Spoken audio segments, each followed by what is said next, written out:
And that tells me that I'm live on LinkedIn again. And actually, I went away last week, so I was live on LinkedIn a couple of times the week before, and then wasn't live last week. But this morning I've come back with Kitty Lai.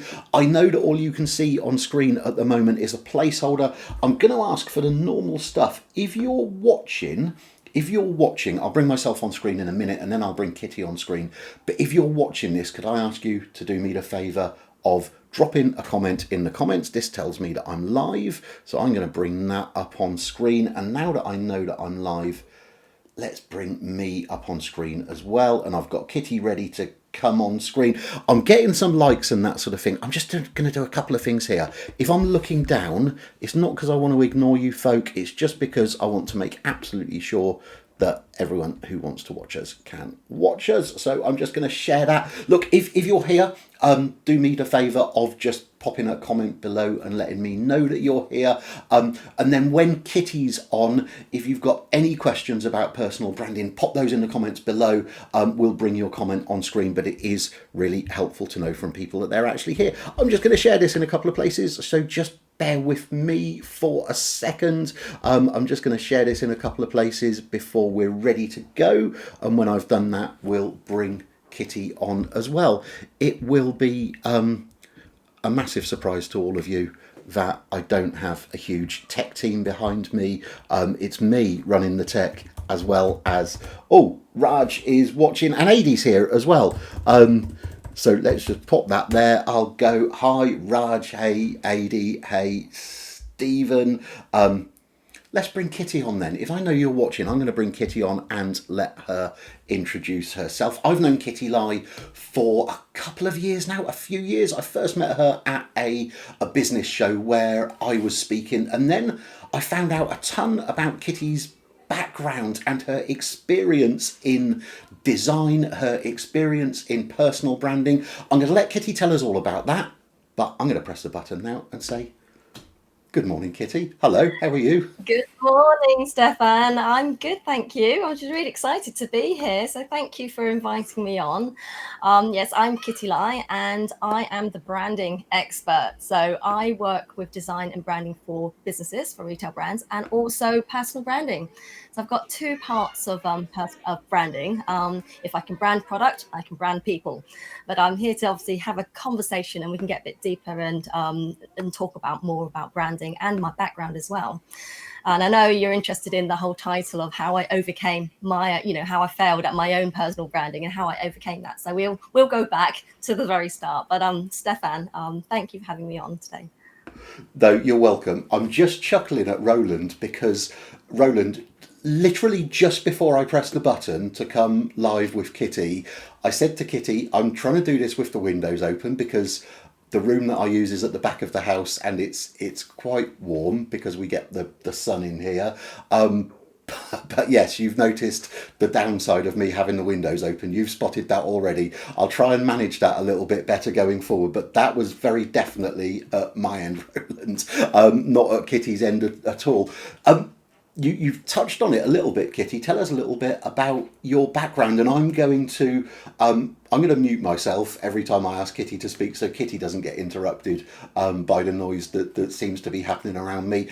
What will happen hilariously is that I'll forget to unmute myself when I come back on, so someone will point that out to me. But yeah, Kitty, tell us a little bit about your background, about where this interest and passion for personal branding came from. So personal branding was actually much later on in my life. Only spans back about 5 years. But actually, I've been doing personal branding since school or since I was very little. I mean, when you're born, you brand yourself anyway. I mean, this word personal branding, it's relatively new. But when you're being yourself, that is your personal branding. So I grew up and I was born in England, and obviously with a Chinese cultural background as well. There's lots of struggles as growing up. In the late 70s, early 80s, you're a kid, you're trying to sort of fit in a way. So, for me, growing up in an ethnic minority, so that's how I saw myself a lot. And being Chinese as well, it was really hard to try and fit in. So this is where it kind of all begins and stems from. And I've always tried to sort of stand out in school. I have lots of friends in school as well, but I used to fit into molds into different groups. I'll get the clever people, the sort of the not so clever people, and all these other people that the rebels and the boffs or whatever you call them. But I used to sort of just slide into each group and sort of make my mark in that way. And that's how I felt I could fit in. And I actually never knew that was personal branding, but that was just something I did. And I've always loved being very sociable as well. So I'll fast forward a bit, but to sixth form, so we're going into my teens. This is where you really want to sort of make a mark for yourself. And in sixth form, we used to wear uniform in the whole school, but when you get to sixth form, you can wear whatever you want. And this is where I went a bit crazy. I would wear really outrageous, outlandish clothes in the sixth form, and that was my way of making a mark and standing out. And I had already made a bit of a reputation, like as in, oh, that's Kitty, she's popular, she's nice, she's funny. But a lot of my school childhood, I grew up like the shy Chinese girl. So that's how a lot of people would see me. She's the shy Chinese girl. Although my friends would know that I am quite funny. I would talk a lot and I love dancing and singing. Actually, I loved being on a stage. I actually wanted to be a dance choreographer. I would make dances for the end of year shows or lots of things, dance clubs and stuff. And I loved being that. My dad said, you're not that great. He was doing the reverse psychology sort of thing. He said he would always say I wasn't good at this, I wasn't good at that. And I really wanted to go to stage school. I really wanted to be on a West End musical stage, and that was my dream. But I didn't know that about you. That's the first time I've ever heard that. That's brilliant. I didn't know that. Yeah, so yeah, and not many people would, because I don't really talk about my background or my history.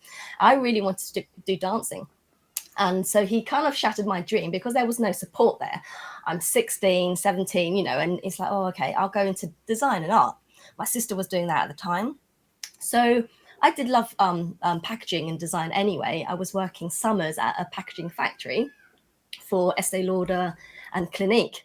And we used to pack all the makeups and things into the boxes, put all the stickers on, and I loved that as well. So that was really, really the start of the branding and design area which I went into. But the dancing thing I always kept. I always used to do after work. I would be in London at Pineapple Studios. I'd be doing contemporary dance. I'd be learning salsa. I'd be doing so many different things, and that was keeping my passion and my hobby alive. So I've always been doing that. And until lockdown, I started to learn ballroom dancing. So I just love the escape of just being me. I think that was my escape of just being me and being able to sort of enjoy that side. But anyway, so I go to university, and then I loved it. I didn't have to pretend to be this shy Chinese girl. And I was always doing that. And I would fit into a particular box where people think, that's who I am. And it still stayed with me until I started work, actually. And I still sort of had that niggling feeling in the back of my dad's voice, you're not good enough. You could, and the whole being Chinese and female and trying to sort of go into London in the design field, it was really difficult in my head. It was just all in my head, to be honest. But I love what I do, and I wanted to excel at what I did, or still do. So that kind of overwrote all what it was in my head. So I think the whole thing was the mindset that I had. So I was taught to, be this particular person, don't argue, just be polite, do all the things that, a Chinese family would tell you to do. You just have to fit into that mold. You go to school, you go to university, you get married and have kids, and that's what you do. So I was doing that. But I joined in 1999. I joined a retail company called Ted Baker. So it's global. I think most of you would have heard of Ted Baker. So I joined them in 1999 as a junior designer, and I loved it. I was learning so many things, and I was just sort of absorbing everything, design-wise, being really creative. It was just a really creative role. This particular brand was growing, and it just gave me a scope to be myself. Although I was still having that mindset of like, I've got to I've got to prove myself. I've got to really sort of do it. But, 10 years on, I was managing a team of 8 designers. But, it took a lot of mindset to get over that. But that was still going on until I joined CAF Kidston. Obviously, I was made redundant at Ted Baker in 2008. And then obviously, I joined CAF Kidston in 2010. So I was freelancing for a lot of other businesses, but it's still trying to fit in. And with CAF Kidston, it was a lovely brand, but the crux of it is I had Thomas. He's 8 now, but at the time I took a full year off maternity, and then I'm sure a lot of mums can sort of resonate with this. You kind of lose your identity in a way. Obviously, having top roles and managing teams, and then I was being mum, which I love. And but going back after maternity, I just felt, oh my God, I've got to kind of start again, prove myself. I didn't want to manage a team, but it was like, oh, what do I do? And I kind of lost the love actually for design. By then I'd been doing it for about 15, 16, I don't know, 18 years. And I thought, I don't know, I want to do something else. And Stephen, my husband, was always saying, what's our 3-year plan? What is our 3-year plan? What are we going to do? We want to leave the rat race. What should we do? And subsequently, 2016, I was made redundant from CAF Kidston, which is a good thing. I've always seen redundancy as a good thing. It's just a new start. And that was the opportunity to start on this journey with the personal branding and my other businesses. So that really knocked me back again. Oh, I've got to start again. What do I do? And I lost the love for design is because I wasn't learning anything. I wasn't developing. That mindset was still there. I didn't even know the word mindset until like I started this journey. And it's like, oh, wow. And I was surrounded by lots of entrepreneurs. I was learning a new thing. I learned to sell on Amazon, actually. With this course, I did a 3-day course, loved it. And then I wanted to join their mastermind for a year, but within 5-6 months, they made me a mentor in the academy. So I was passing. Just roll back a little bit, because that bit of the story, after you got made redundant from CAF Kidston, what was the business that you set up that led you to doing the course with Amazon and that sort of thing? I didn't have a business just yet. Okay, right. Okay, well, I've got. Yeah, because I've always been scared of like being my own business owner. I never knew what. I thought, oh, no way. I just made it to manager. That's as far as I want to get. I'd got that in the wrong order then. So I always thought you'd started the thing which you're going to talk about in a minute, and then did the Amazon course. But you started the Amazon course before all of that, then, obviously. Yes, that was Right. the start of my entrepreneurial journey. It was because I wasn't learning anything from my previous roles. Then this 3-day mastermind over a weekend with learning about Amazon gave me oh wow, they're showing me how to set up a business. They're showing me how to create a company, showing me how to do a lot of things that I would never have thought to do and I was too scared to do. And that was when I set up my business for design. And so I started selling, obviously, organic baby products on Amazon. But then that was the crux of it. When they made me a mentor, I was thinking, oh, I've got something here. And I still, this is quite a funny story, actually. I joined a group called Mama Tribe. So the mums in business, and I decided to network in this event. And I did a split test. And because I've never I've never sort of told people I work for Ted Baker or CAF Kidston, I went into this networking event talking to some ladies and said, oh, what do you do? So I said, oh, I'm a designer. I work on branding. I work on products and stuff. And they go, oh, okay. All right. Then another set of group, oh, what do you do? Well, I managed for Ted Baker. I work with teams. I rebranded for CAF Kidston, all their packaging. You'll see in stories all mine. I see people carrying my work around. That, wow. So I never used what I had to sort of build myself. And I thought that felt great, actually. So that was sort of the start of the personal branding things. Like, okay, I'm starting up a design company, a branding and design company by myself. No one knows who I am. They don't know I work for Ted Baker. They don't know I've worked for CAF Kidston. What do I do? How am I going to get customers? How am I going to get clients to work with me? Because Kitty Lai, who is she? I don't know, So I went on a coaching program, and the coach was saying, why don't you work on personal branding? You said you don't really want to do this packaging so much and the other things so much at the moment. Why don't you just work with people? Why don't you set up a business for personal brand for people? There's lots of people that need it. And I thought, oh, that's a good idea. It's a chance for me to build my personal brand. This is where the sort of aha moments came, and it's like, oh yeah, I have to work on my personal brand. I have to be seen. I have to be known. And we're talking in 2019 at the time, 2019. And so I set my company, launched in 2020, just before lockdown, on personal branding. And I thought, how the hell am I going to get seen more? So I met with someone online, actually. She inspired me to have a Facebook group. She said, why don't you have a Facebook group? I was like, I don't know. I don't know what to do. And I just started looking at everyone else's networking Facebook groups. I thought, oh, I'm going to just do this for me. I don't really sell in the group. I should sell more, actually.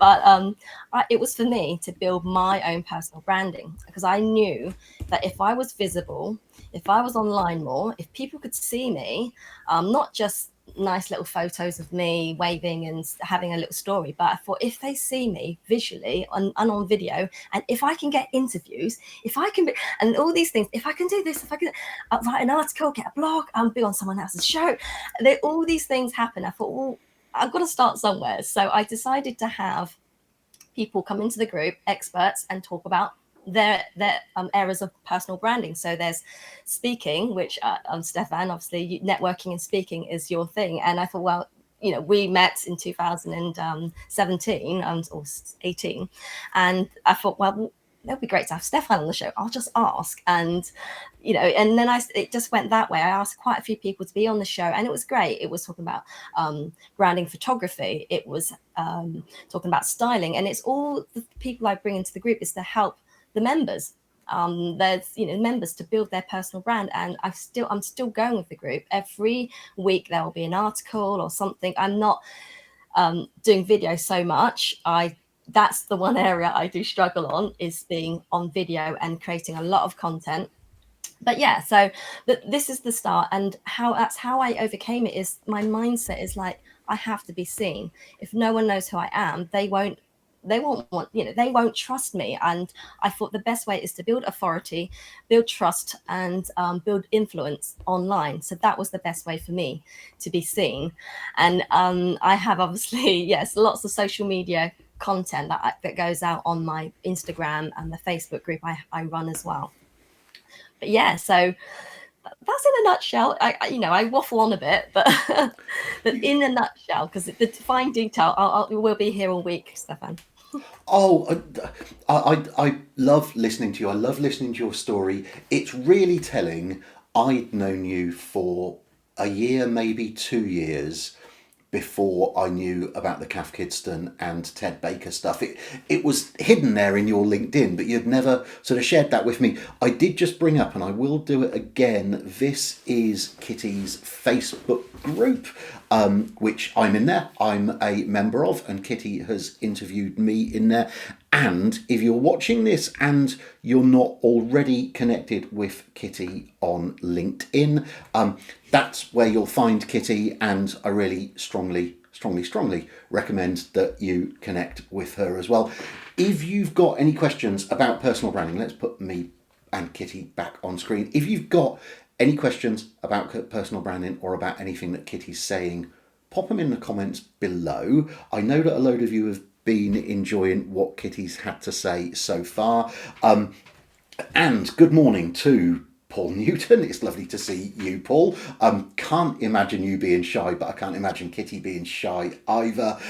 Dominic Fenton, and who else is here? Roland and Raj and Adi and Ian. If any of you have got any questions, pop them in the comments below. We'll answer them. So picking up on that, then, you see that's very, very scientific. The split test that you did, looking at how people were reacting to you. I guess I've experienced something similar. In as much as once I'd written the book, it did feel like people started taking me a bit more seriously. It's quite a weird thing having that brand behind me. For the folk who are watching us, then, When they start to think about their personal brand, where do you think they should start? Where do you think they should try to start analysing what their personal brand should look like, Kitty? So personal brand is actually you being uniquely yourself. So there's no scientific magic to it really. It's being yourself and just showing up as yourself, and that is the very basics of personal brand. But you can elaborate and build on that to look more professional, or to um, capture the your audience that you're looking, that you work with. Then it's appealing to them. So for me, I dress quite smartly. I like dressing up anyway, but for my clients, they're professional entrepreneurs and businesses, so I show up in a particular way. School runs, I'm on a t-shirt and joggers, but on the screen, this is who you see, Kitty Live. This is me, and I love dressing up anyway. But you know, people who have businesses, or and they want to sort of appeal to their audience, they need to show up. They need to share value and content to the audience. I think it's really important to be visible online. So I always talk about getting started, getting visible, and get branded. I think branded is the last thing. When I say branded, I'm talking about the graphic visual assets and elements that make your brand. So you might have a particular logo that you want with your brand, or color scheme, or build a type of tone for your brand. So but generally, it's, for me, being visible and building your authority, or influence online, and being visible, whether it's not necessarily online, but in networking events as well. So when you walk into a room, I want to attract people. I want people to talk to me. So if I go into a room, I'm confidently there. So I show up, and I just want to talk to people. And I don't go in there with an agenda. My agenda is only to network and make friends. I don't sell. It's about people understanding and knowing me, and a bit about myself before we even talk about work. And the work thing comes later. So it's all, so building your brand is just being you, to start. That is the basics of a personal brand, is you. And that grows with you over time. It will evolve. So me being that shy Chinese girl in high school, that was my personal brand. Obviously I was going along with that, but it changed in sixth form. Then I was building this more flamboyant sixth form. Oh, I'm going to put all these crazy clothes on, bright colors. Benetton was really in at the time.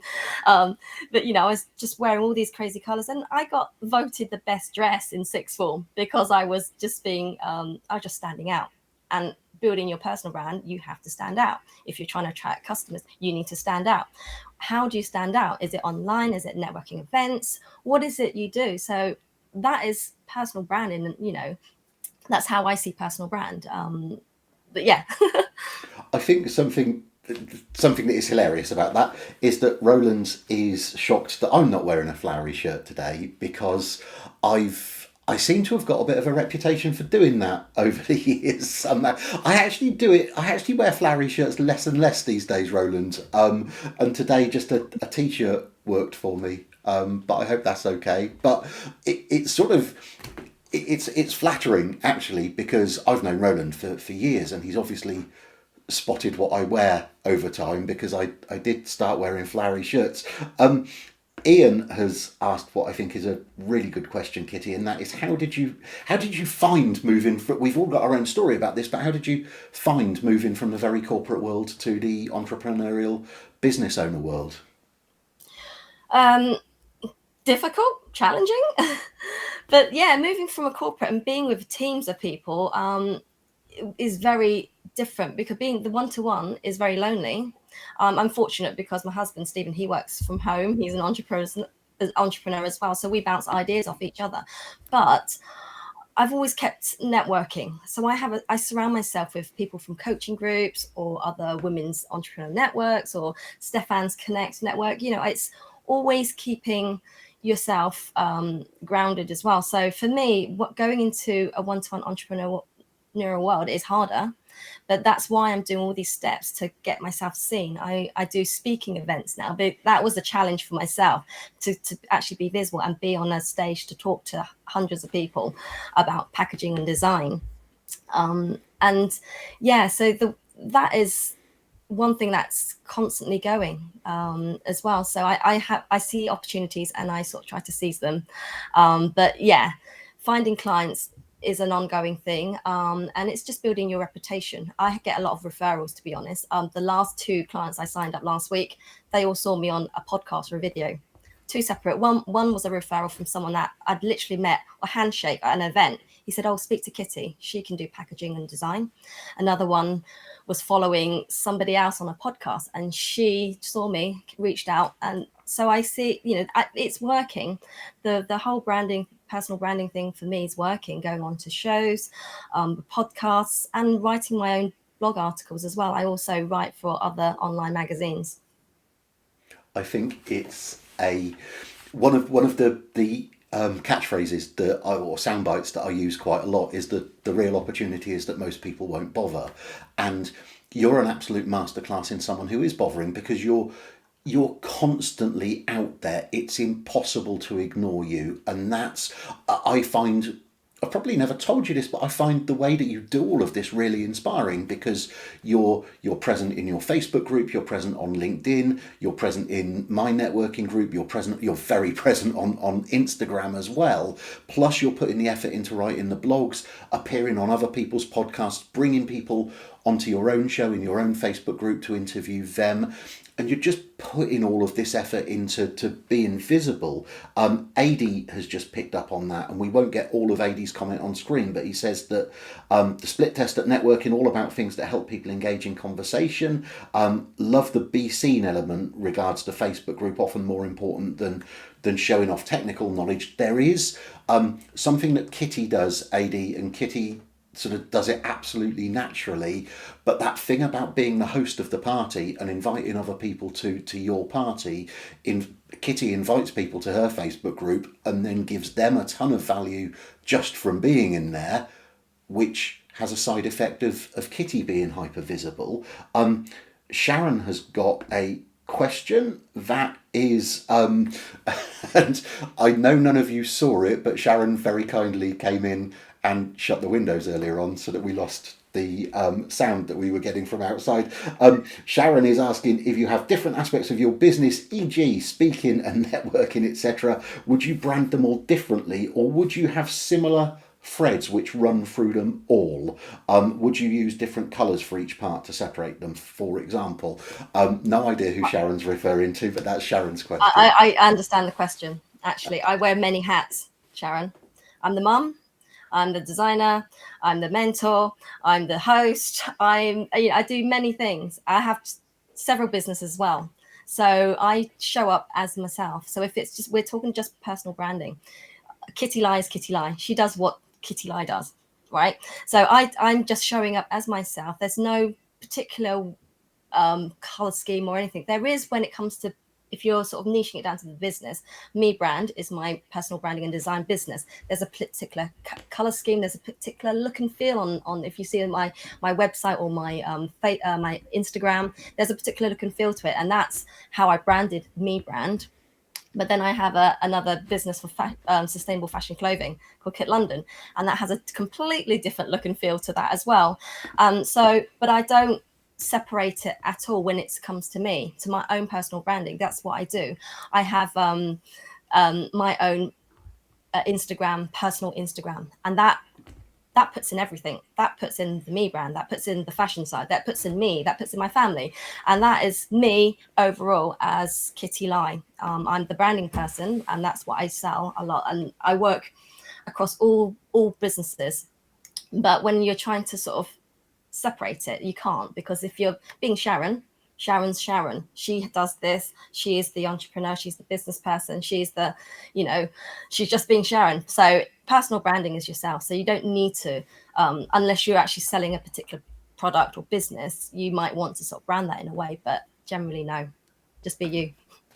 And that's really helpful. And that brings us back to a point that Roland made quite a long time ago, but it was relevant to this, that Roland says that one problem that personal branding will solve is working out a USP, because across, and I just brought them up on screen, but across Kit London and across Me Brand and across the Facebook group and across everything else that you do, the USP is you, isn't it, Kitty? And that's similar to what I do. Whether people book me to speak or join me for networking and mentoring or whatever it happens to be, the common thread in it is ourselves, isn't it? That's when personal branding becomes so important.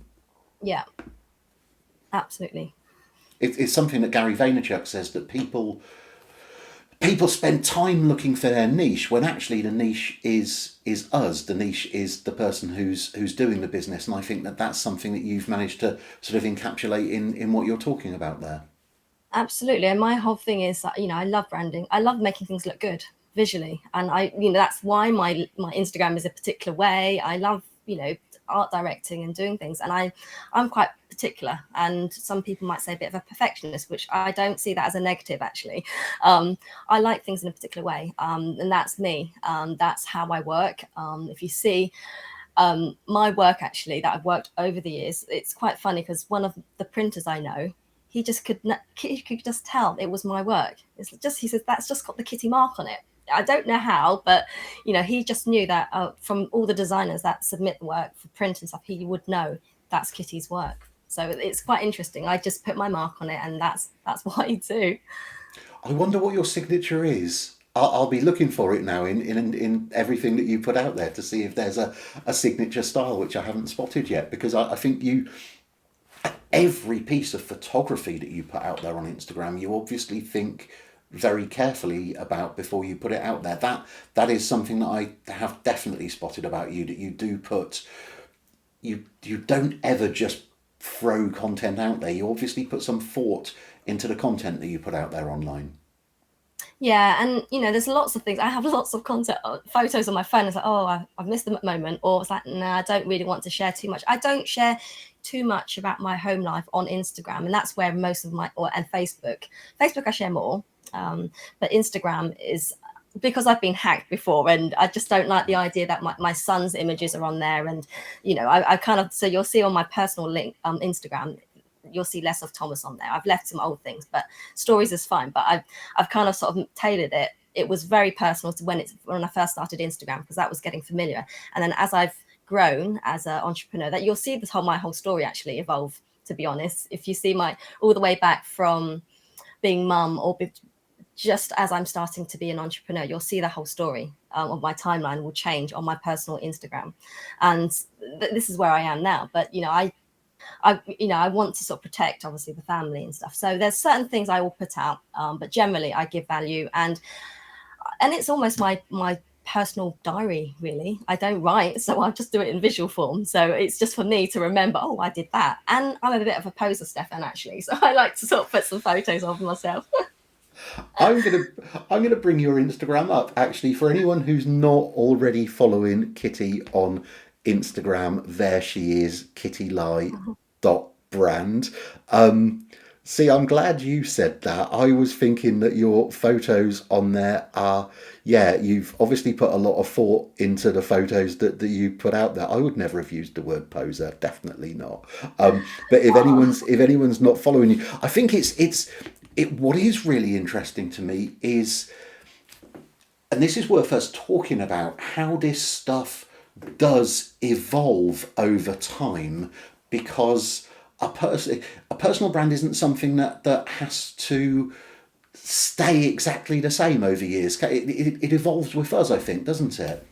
That's right. It's a personal brand will evolve over time, and I know that Gary Vaynerchuk would say the same thing. I think that's one of his phrases. It evolves over time. You are just being yourself when it's the personal brand, and who knows? 5 years down the line, I might be doing something else completely different. I might be hosting wedding events or something, and that might be my thing. But I'll still be myself. Yeah.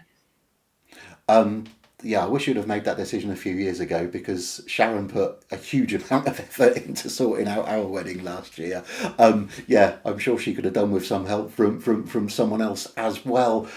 This evolution of it is interesting to me. By the way, if anyone's got any questions about personal branding, please pop them in the comments below, and we'll answer them along the way. What barriers do you think there are? What stops people showing up as themselves? Do you think people are scared of it, Kitty? What do you think stops people showing up as themselves all the time? Yeah, so this is one of the things why I use the word poser, but I guess you could call it a different word. But people, my friends call me a bit of a poser. But the idea, I'll spin it in a different way. Actually, I say I'm a poser. I don't pose, but it's being confident. The word is actually being confident in yourself. So I like to look good. I like smiling, and that's one of my best assets is smiling. A lot of people said you've got a great smile. Well, okay, let's use that. But I've completely forgotten your question, Stefan. But What? No, don't worry at all. It's because I tend to waffle and I keep inviting people to pop comments in there, ask us any yeah, questions. The question was, do you think people are scared of showing up as themselves? We know that people have got a personal brand whether they want one or not. It's not something that you choose; it's there. What are the barriers to people showing up as themselves? Do you think people are scared? Do you think it's something else? What are the barriers? Do you think that get in it's people's way?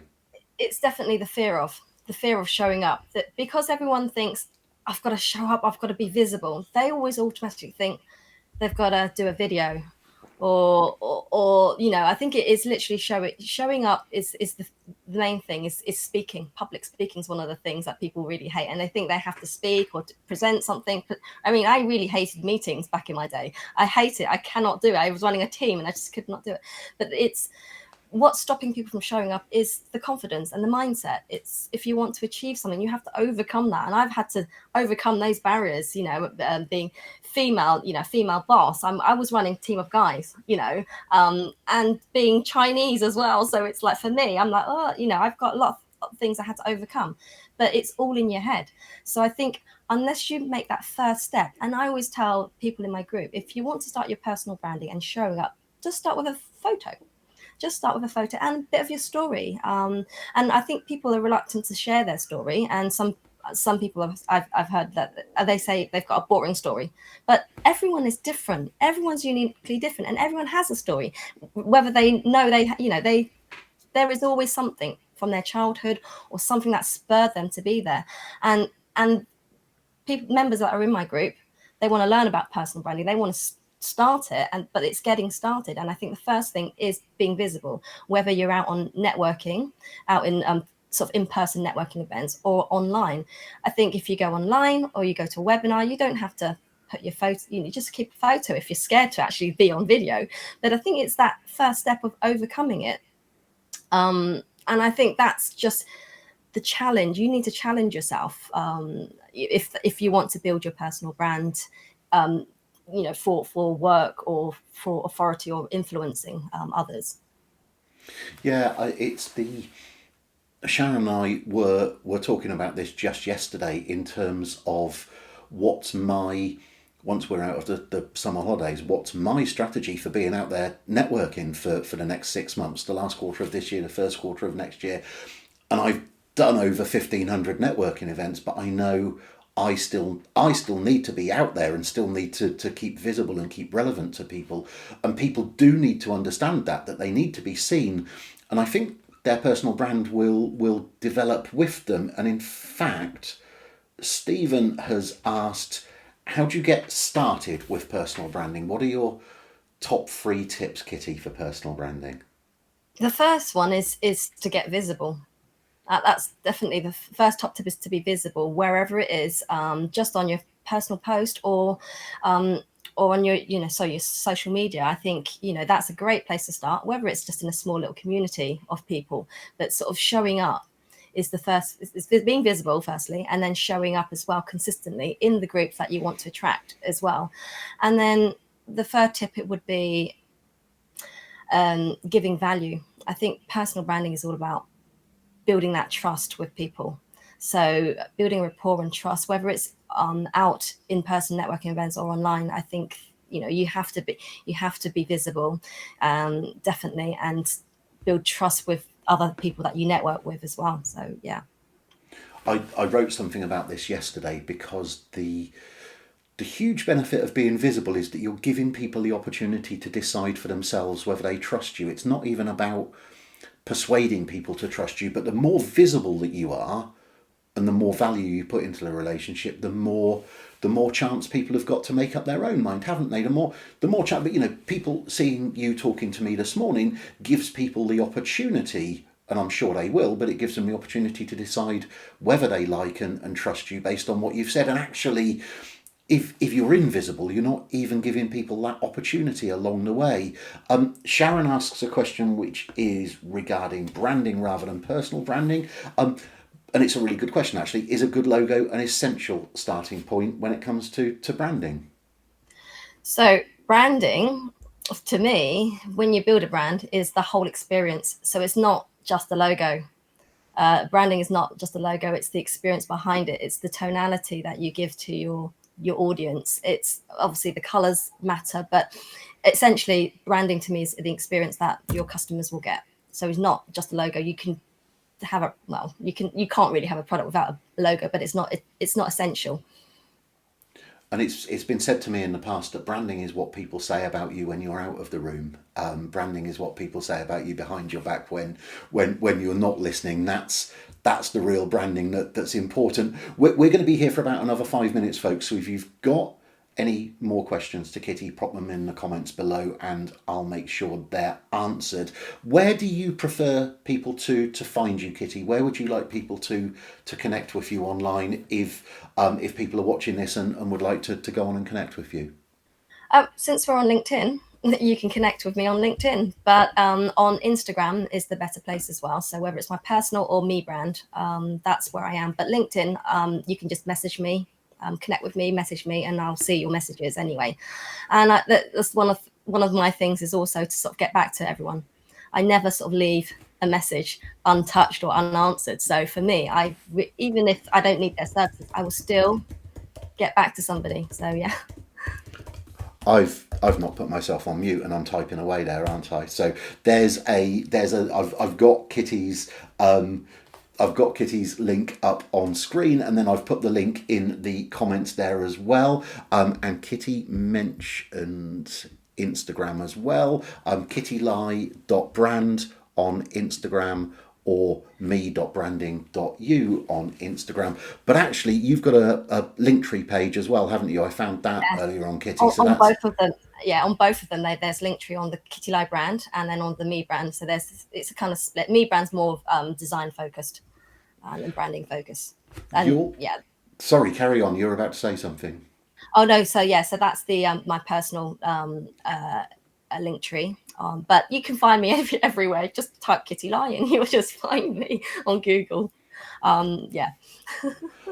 When I was a teenager, I was going to change my name, Kitty, because I was, I don't know how many people know this, but I didn't like having in England an unusual name, being Stephen Thomas, and I was going to change and adopt my middle name instead. And at age 52, I'm really glad I didn't for all sorts of reasons, but one of the reasons is that having a slightly unusually spelt name does make you a bit easier to find as well, doesn't it? So just typing Kitty Lie in will help people to find you.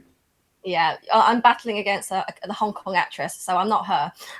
But yeah, so on a lot of the things I'm hashtagging on Instagram like me, but I do come up on most places. So, but that's the thing. It's like not many people are called Kitty. I've never met any Kitties apart from the last 2 years. One of them obviously is Stephen's, one of good friends. She's called Kitty, but I said I'm going to call you Mary because there can only be one Kitty. But yeah, I met another one at a photo shoot. I've never met any kitties in my entire life until the last 2 years. So it's just crazy. The other Stephen Thomas, the real Stephen Thomas, is the guy who lost however many £1 million on Bitcoin. So I get it's slowed down a little bit recently, but I was getting several messages a week from people who could hypnotize me to remember my password Oh wow. for Bitcoin. Yeah, what was it? He lost 60 million or 16 million, an enormous amount of money because he'd forgotten his Bitcoin password. But that Oh is my that a lot of people find me when they're searching for him and think they're going to help me find the money. I always enjoy talking to you, Kitty. I've really enjoyed talking to you this morning. Have you got any final tips for people who are watching, anything else that you want to throw in there about personal branding before we say goodbye? I think, a lot of people need to sort of show up and be visible more. I mean, I do tend to follow a lot of people, and I comment on a lot of people. I'm your best friend. I like things and I comment things, and I shouldn't do, because I don't have a lot of time. But no, I love it. If there's any sort of questions about personal branding or branding itself, design branding, I'm your person, and I'm really happy to sort of give you value and advice if you need any help. So yeah. It's been a pleasure being on your show, Stefan. So it's been this hour's gone quick.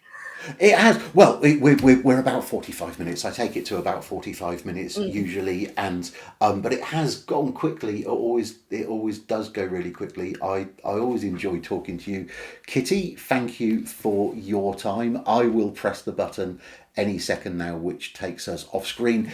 But thank you, Kitty, and if you are watching this on replay, if you're watching it later on, please do still pop your questions in the comments, and I'll tag Kitty in it every time. I'm going to press the button which switches us off. It takes a few seconds to